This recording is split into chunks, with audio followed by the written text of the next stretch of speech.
प्रणाम है। Hello hello hello दोस्तों, सबको मेरा प्रणाम है, नमस्कार है। गोड़ लागतानी राजा जी सबों को कहते हैं। अभी तो इस बात की असली उड़ान बाकी है। अभी तो इस परिंदे की इम्तिहान बाकी है। अभी अभी मैंने लांघा है समुंदर को। अभी तो पूरा आसमान बाकी है मेरे दोस्तों।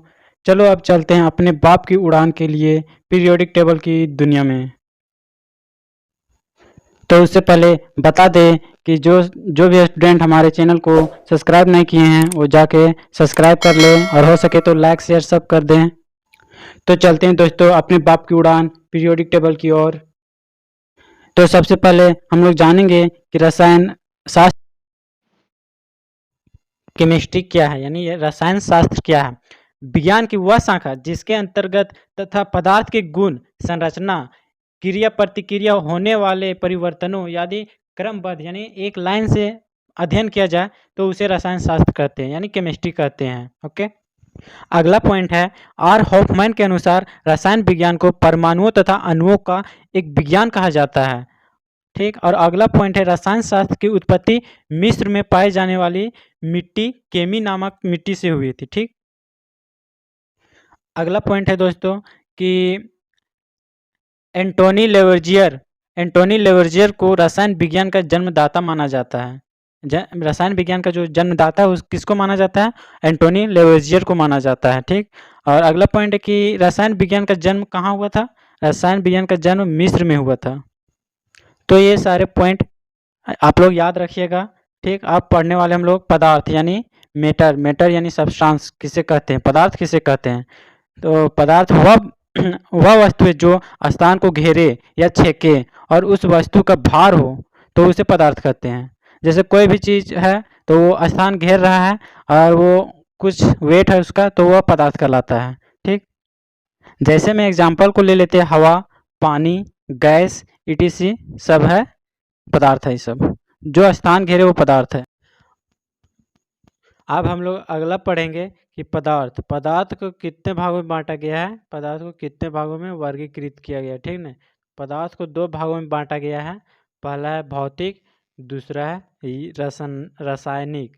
तो भौतिक जो है, भौतिक को तीन भागों में बांटा गया है, जो कि पहला है ठोस, दूसरा है द्रव, तीसरा है गैस। ठीक ना, ये किसके पार्ट है? ये है भौतिक के पार्ट है। और जो दूसरा है यौगिक, जो इसका पार्ट है शुद्ध पदार्थ और एक है मिश्रण। तो शुद्ध पदार्थ है, इसको भी दो भाग में बांटा गया है, और एक है तत्व और एक है यौगिक। ठीक, जो तत्व है इसको भी तीन भाग में बांटा गया है, एगो धातु, दूसरा अधातु, तीसरा उपधातु। ठीक, तो देखते हैं कि यौगिक के बारे में कि यौगिक को भी दो भागों में बांटा गया है। ठीक, यौगिक को भी दो भागों में बांटा गया है। वह कौन कौन है? पहला है कार्बनिक यौगिक और दूसरा है अकार्बनिक यौगिक। ठीक, दूसरा क्या है? अकार्बनिक यौगिक। यहाँ पे आप देख सकते हैं अकार्बनिक यौगिक। ठीक, और जो मिश्रण है, मिश्रण का जो पार्ट है वो दो पार्ट है, समांगी मिश्रण और दूसरा विषमांगी मिश्रण। ठीक, तो आप इसे याद भी रख सकते हैं, इम्पॉर्टेंट है, क्वेश्चन पूछ भी सकता है इससे। आगे देखेंगे कि तत्व होता क्या है। एलिमेंट, तत्व वह शुद्ध पदार्थ है जिसे तोड़कर किसी अन्य पदार्थ में परिणत नहीं किया जा सकता है, तो उसे तत्व कहते हैं। जैसे में तत्व के सूक्ष्मतम कण को परमाणु कहते हैं। ठीक, तत्व किसे कहते हैं? तत्व वह शुद्ध पदार्थ है जिससे तोड़कर किसी अन्य पदार्थ को कुछ नहीं बनाया जा सकता है, तो उसे तत्व कहते हैं। अगला पॉइंट है इसका, तत्व के सूक्ष्मतम कण को परमाणु कहते हैं। तत्व के सूक्ष्मतम कण को परमाणु कहते हैं। ऐसे तत्वों को तीन भागों में विभाजित किया गया है, धातु, अधातु और उपधातु। इसको इंग्लिश में कहते हैं मेटल, इसको इंग्लिश में नॉन मेटल, इसको इंग्लिश में मेटलॉइड। ठीक, अगला पॉइंट है इसका, भूपर पट्टी पर तत्वों का क्रम क्या होता है? सबसे पहले ऑक्सीजन, फिर सिलिकॉन, फिर एल्युमिनियम, फिर आयरन। तो इसमें धातु है एल्युमिनियम और आयरन जो है धातु है, और ऑक्सीजन जो है अधातु है, और जो उपधातु है वो क्या है, सिलिकॉन है। ठीक। भूपरपट्टी पर तत्वों का संख्या तो हम लोग देख लिए। अब भूपरपट्टी पर धातुओं का संख्या देखिए क्या होता है। भूपरपट्टी पर धातुओं का क्रम ऐसे है, पहले एल्युमिनियम सबसे ज़्यादा है, फिर आयरन है सबसे ज़्यादा, फिर कॉपर है, कैल्शियम है, उसके बाद सोडियम है, इत्यादि बहुत सारे हैं। ठीक।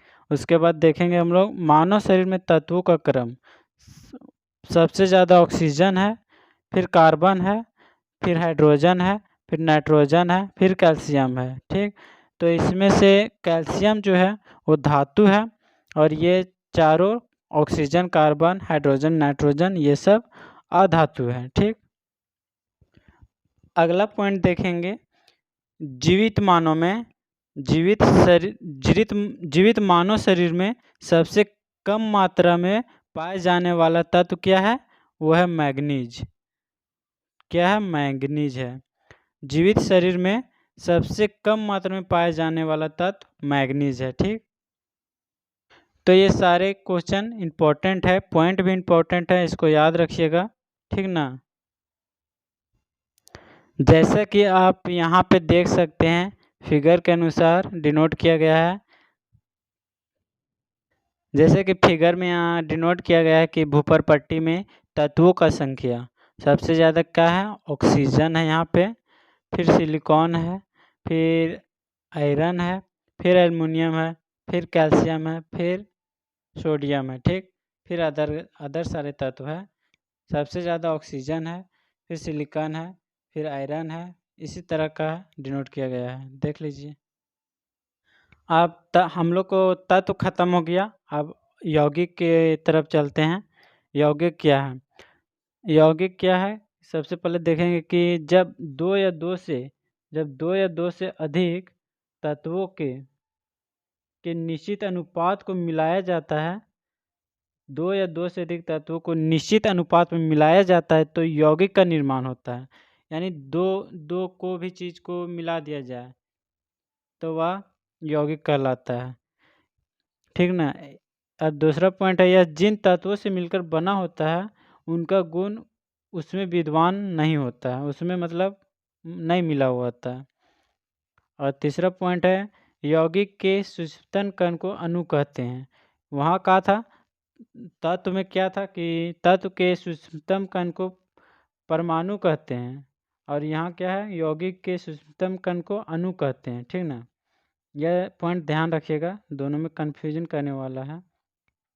मानव शरीर में यौगिक का क्रम क्या है, सबसे ज़्यादा वाटर है, फिर प्रोटीन है, फिर फैट है, फिर कार्बोहाइड्रेट है। ठीक।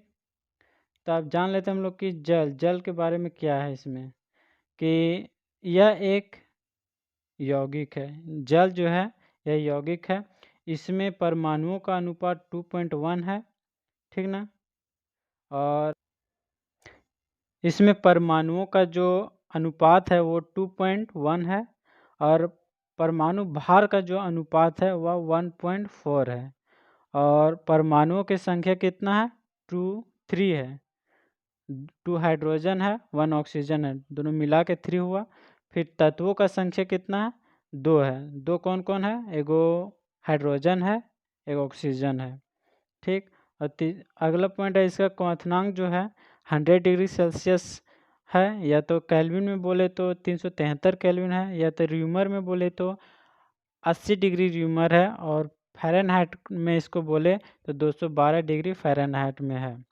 और जो जल का हिमांक बिंदु होता है वह होता है 0 डिग्री सेल्सियस, या बोले केल्विन में तो 273 केल्विन होता है, या तो र्यूमर में बोले तो 0 डिग्री र्यूमर होता है, और फ़ारेनहाइट में बोले तो इसको 32 डिग्री फ़ारेनहाइट बोल सकते हैं। ठीक। तो ये सारे पॉइंट आप लोग ध्यान रखिएगा, क्योंकि एग्ज़ाम में यही सब पूछे जाते हैं। अब हम लोग देख लिए हैं, तत्व को पढ़ लिए हैं, यौगिक को पढ़ लिए हैं, अब बचे क्या, मिश्रण बचा। मिश्रण को अब हम लोग पढ़ते हैं, मिश्रण होता क्या है। कि जब दो या दो से अधिक पदार्थों को किसी भी अनुपात में मिला दिया जाता है तो वह मिश्रण कहलाता है। क्या हुआ? जब दो या दो से अधिक पदार्थों को मिला दिया जाता है तो वह मिश्रण बनता है, ठीक ना। मिश्रण के उनके अवयवी तत्वों का गुण मौजूद होता है, जैसे में हवा, बारूद, चीनी पानी का मिश्रण या नमक पानी का मिश्रण, ये सब क्या मिश्रण है। इम्पोर्टेंट बात ध्यान रखिएगा, नोट है, ये सभी मिश्र धातुएं पीतल, कांसा, नाइक्रोम इत्यादि मिश्रण है। जितना भी सब है सभी धातुएं मिश्रण है। अगला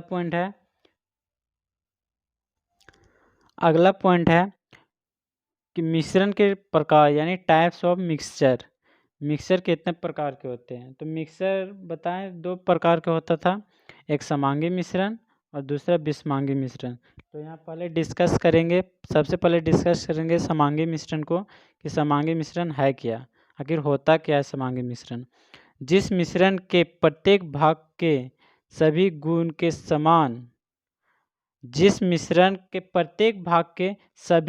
समान होते हैं तो उसे समांगी मिश्रण कहते हैं, ठीक। या तो इसको बोल सकते हैं दो या दो से अधिक मिश्रणीय तत्वों का मिश्रण समांगी होता है, ठीक। जैसे एग्जाम्पल हम लोग ले सकते हैं, एग्जाम्पल में क्या है, चीनी का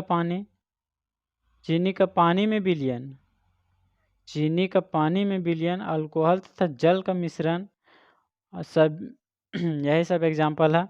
और इसको इम्पोर्टेंट रखिएगा याद कि सभी मिश्रण विषमांगी विलयन कहलाते हैं, सभी समांगी मिश्रण विलयन कहलाते हैं, सभी समांगी मिश्रण क्या कहलाते हैं, विलयन कहलाते हैं। ठीक, समांगी मिश्रण हम लोग पढ़ लिए। अब अगला टॉपिक है विषमांगी मिश्रण। आखिर विषमांगी मिश्रण क्या है। विषमांगी मिश्रण के प्रत्येक भाग के गुण एक समान नहीं होते। समांगी में क्या था कि उसके प्रत्येक भाग का जो गुण है वो समान रहता है, और विषमांगी में सब गुण समान नहीं रहता, तो उसे विषमांगी कहते हैं, ठीक। जैसे में क्या है, रेत तथा जल का मिश्रण, पेट्रोल तथा जल का मिश्रण, ठीक, ये क्या है, विषमांगी है। इसमें याद रखिएगा कि अधिकांश मिश्रण विषमांगी ही होते हैं, ठीक, ये इम्पोर्टेंट रहे। अगला पॉइंट है कि परमाणु परमाणु क्या है। परमाणु तत्व को सूक्ष्मतम कण को परमाणु कहते हैं। क्या कहते हैं, तत्व को परमाणु सूक्ष्मतम कण कहलाते हैं। तत्व जो है वो तत्व में क्या पढ़े थे कि तत्वों का सूक्ष्मतम कण को परमाणु कहते हैं, ठीक। परमाणु के अस्थायी होते हैं और रासायनिक अभिक्रिया में भाग लेते हैं, ठीक। और दूसरा पॉइंट है इसका, जॉन डाल्टन के अनुसार परमाणु अविभाज्य है, लेकिन रदरफोर्ड के अनुसार परमाणु कई सूक्ष्म कणों से मिलकर बना है, ठीक। जॉन डाल्टन जो है वो उसके अनुसार परमाणु अविभाज्य है, लेकिन रदरफोर्ड के अनुसार परमाणु कई सूक्ष्म कणों से मिलकर बने हुए हैं, ठीक, जिसमें इलेक्ट्रॉन, प्रोटॉन, न्यूट्रॉन मुख्य रूप से पाए जाते हैं। ये कॉमन चीज सभी में पाए जाते हैं, ठीक। अगला पॉइंट है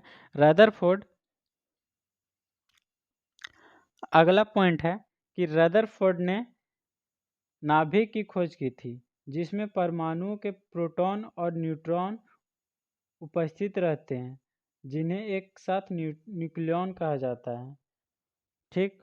क्या कहा जाता है, रदरफोर्ड ने नाभिक की खोज की थी, नाभिक की खोज रदरफोर्ड ने की थी, ठीक है, जिसमें परमाणुओं के प्रोटॉन और न्यूट्रॉन उपस्थित दोनों रहते हैं। जैसे कोई है नाभिक, ठीक ना, इसमें उपस्थित क्या क्या है, प्रोटॉन और न्यूट्रॉन, ठीक, जिसे एक साथ मिलाकर, प्रोटॉन और न्यूट्रॉन को एक साथ मिलाकर क्या कहते हैं, न्यूक्लियॉन कहते हैं, ठीक। अगला इम्पोर्टेंट पॉइंट है कि नोट में क्या है, नोट में जो है कि नाभिक की त्रिज्या 10 के पावर -15 मीटर, यानी इसको बोल सकते हैं 1 फर्मी 1 फेप्टो के बराबर होता है, ठीक।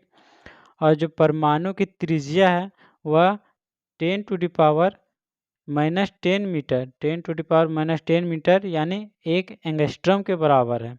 क्या है? परमाणु की त्रिज्या 10 टू द पावर -10 मीटर है, वह 1 एंगस्ट्रॉम के बराबर होता है, ठीक। तीसरा पॉइंट है परमाणु तथा नाभिक के त्रिज्या में अंतर। परमाणु तथा नाभिक के त्रिज्या में अंतर यानी इसका पावर और इसका पावर घटा दे तो बचेगा कितना? 10 टू द पावर -5 मीटर, ठीक। इसको ग्राफ से भी देख सकते हैं कि 10 टू द पावर -10 मीटर जो है वो परमाणु का त्रिज्या है, ठीक। और जो 10 टू द पावर -15 मीटर है वह है क्या? 1 फेप्टो 1 फर्मी के बराबर है, ठीक। और जो इसका जो परमाणु तथा नाभिक के त्रिज्या में अंतर है वो 10 टू द पावर -5 मीटर है, ठीक। तो अगला पॉइंट हम लोग देखते हैं कि क्या है। अगला पॉइंट है अगला पॉइंट क्या है? किसी परमाणु का संपूर्ण द्रव्यमान उनके केंद्र में होता है। किसी परमाणु का संपूर्ण द्रव्यमान उसके केंद्र में होता है, ठीक। परमाणु की ऊर्जा हमेशा नियत रहती है। परमाणु की ऊर्जा हमेशा क्या रहती है? नियत रहती है। इलेक्ट्रॉन, प्रोटॉन और न्यूट्रॉन को मौलिक कण यानी फंडामेंटल पार्टिकल भी कहा जाता है। क्या कहा जाता है? फंडामेंटल पार्टिकल किसी को कहा जाता है? फंडामेंटल पार्टिकल इलेक्ट्रॉन, प्रोटॉन और न्यूट्रॉन को फंडामेंटल पार्टिकल कहा जाता है। अगला पॉइंट है परमाणु में इलेक्ट्रॉन की ऊर्जा में हमेशा ऋणात्मक होती है। क्या होती है? परमाणु में इलेक्ट्रॉन की जो ऊर्जा होती है, ये मान लो परमाणु इसमें जो इलेक्ट्रॉन है उसका जो इलेक्ट्रॉन होता है वो हमेशा नेगेटिव होता है, ठीक। तो दोस्तों आज का वीडियो यहीं तक है। चैनल को लाइक शेयर सब्सक्राइब कर दीजिएगा। Thanks for watching friend.